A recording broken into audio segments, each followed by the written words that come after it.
Hi Dami, how are you? Hi, Julie. I'm very wonderful. Thank you. So for the viewers who are joining us, Dami is joining us from Nigeria. She's a blogger and a social entrepreneur. We are going to talk about Dami's journey into a social entrepreneurship and a blogger and the challenges she's faced.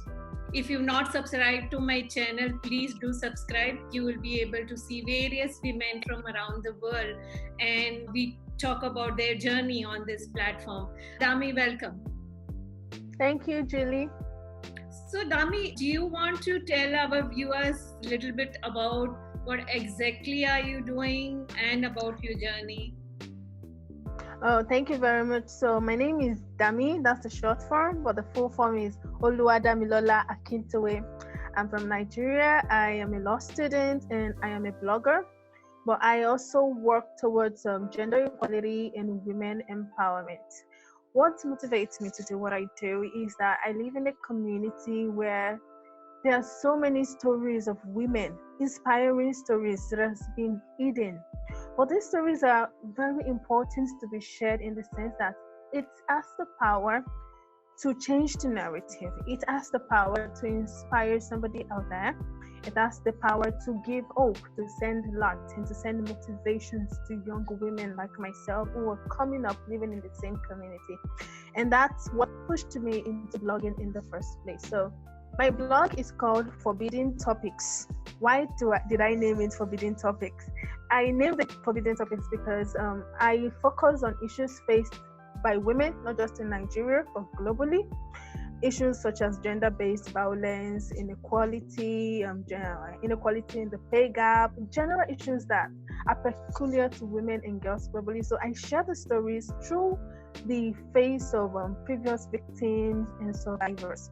For example, rape survivors, sexual harassment survivors. And the reason is because when I put the stories out there and young women, elderly women all over the world read it, they can feel the sense of connection that what they are going through is not just particular to them, that somebody has been there. And because if somebody has been there and that person overcame it, they also have a chance at fighting strong. So to me, it is an avenue to use storytelling for positive change.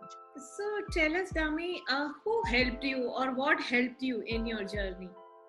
One of the things that inspire me is my sisters. Like I said earlier, they are a source of inspiration to me. They show me that there is nothing that can be achieved. My elder sister practically put herself through nursing school, and I think that is just fantastic.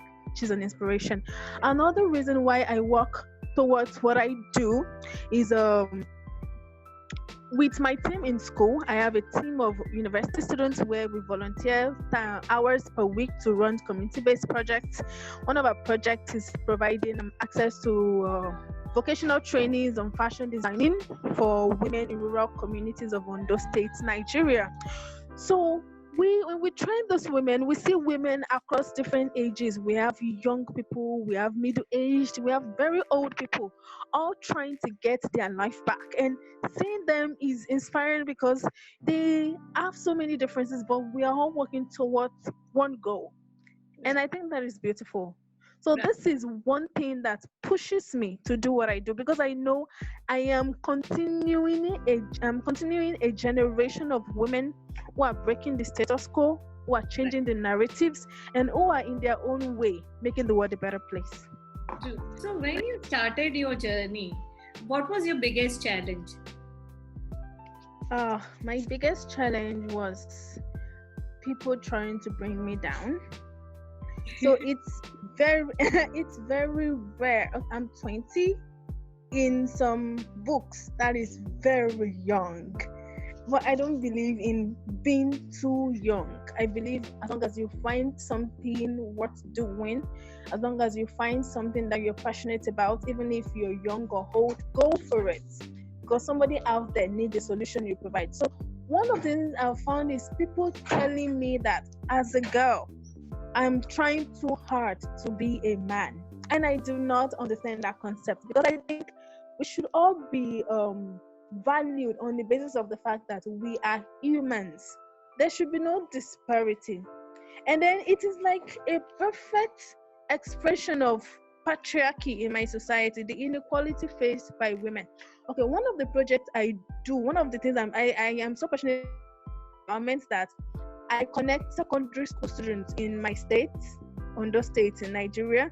I connect them to mentorship opportunities, elderly people who have gone in their careers, and they can give these young girls tips for success and excellence. So I connect them. It's like a mentorship program. So there was this particular day that I went to a secondary school to seek permission from the principal to run this project.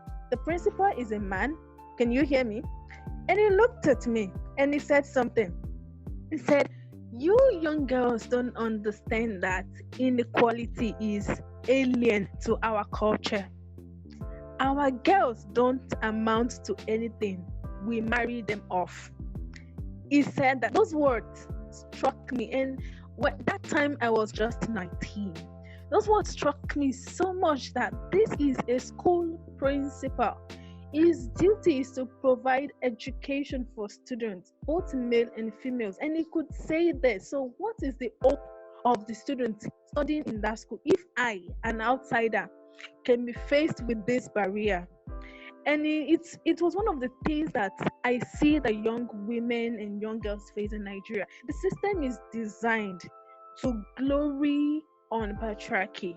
So any avenue of young girls, any avenue of young women trying to do something different, they shut it down.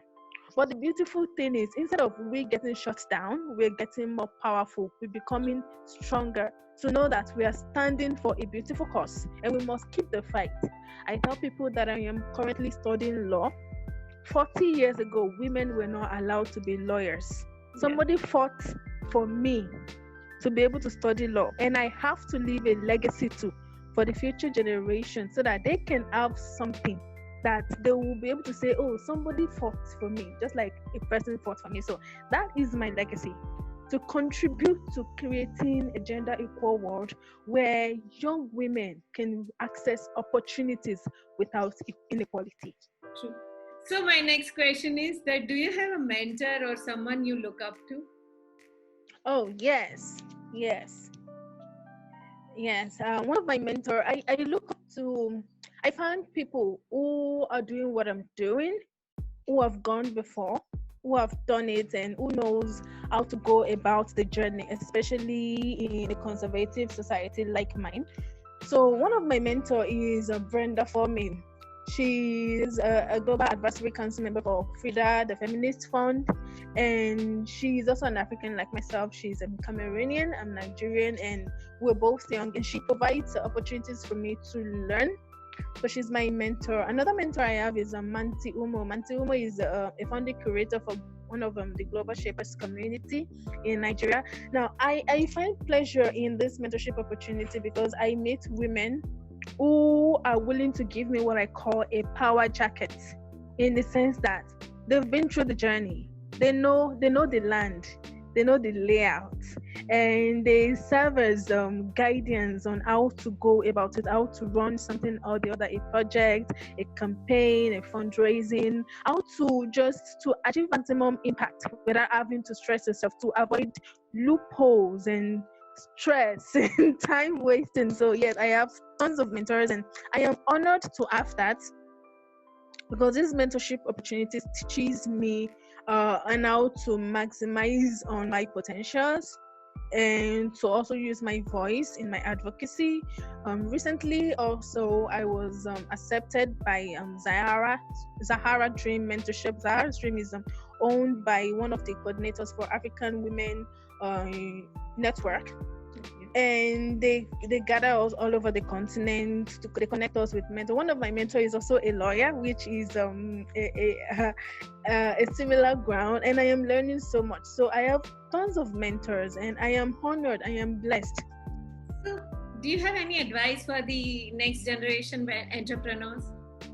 So I said I'm also still learning, and I take pride in the fact that I am such an open-minded person who is always looking forward to gaining new knowledge, because no knowledge is lost. really. True.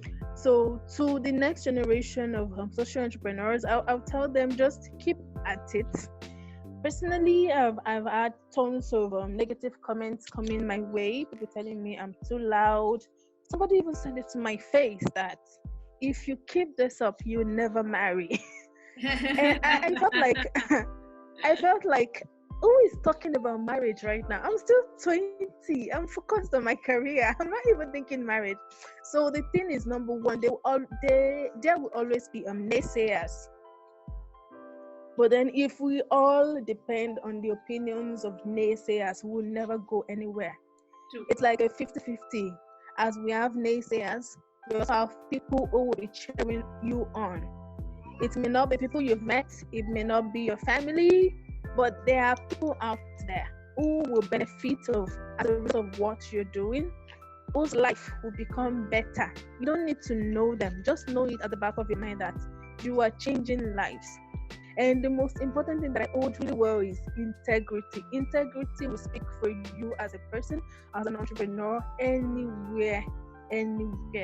Whatever it is you do not hatch dishonesty, because no matter how good it is, if it is tainted with dishonesty, it has lost merit. Very quickly, we are going to ask you what next for you. Okay, the next thing for me is law school. If not for the COVID-19 pandemic, I should be looking forward to law school next year. But then the education system in Nigeria is a bit different in the sense that to become a lawyer, you have to study for 5 years as an undergraduate in law and then go for one final year law school. Now, without the law school, you can practice as a barrister and as a solicitor of the Federal Republic of Nigeria. So right now, I am still in the undergraduate university level, and next year I should be looking forward to going to law school and getting called to the bar. I hope that with my advocacy and my degree in law, my future aspirations for career, I hope that I can influence policies that protect the rights of women and girls, not just in workplace. Not just in workplace, because in Nigeria, one of the loopholes we have is that there is a large disparity in our legislature, in the sense that we have 93% of the entire legislative body being men, and the remaining 7-6% being women. It is obvious that the laws that would be made would not necessarily advance the rights of women. We need more women in the legislative bodies to influence laws, policies, and legislations that will be made. So this is what I want to do. This is the next thing for me, and that is why I am so excited about law school. Okay, so best of luck with that. And thank you for taking out time to give this interview to us. And I wish you best of luck in all your future endeavors. Thank you very much. Thank you for the opportunity. I appreciate it. Thank you.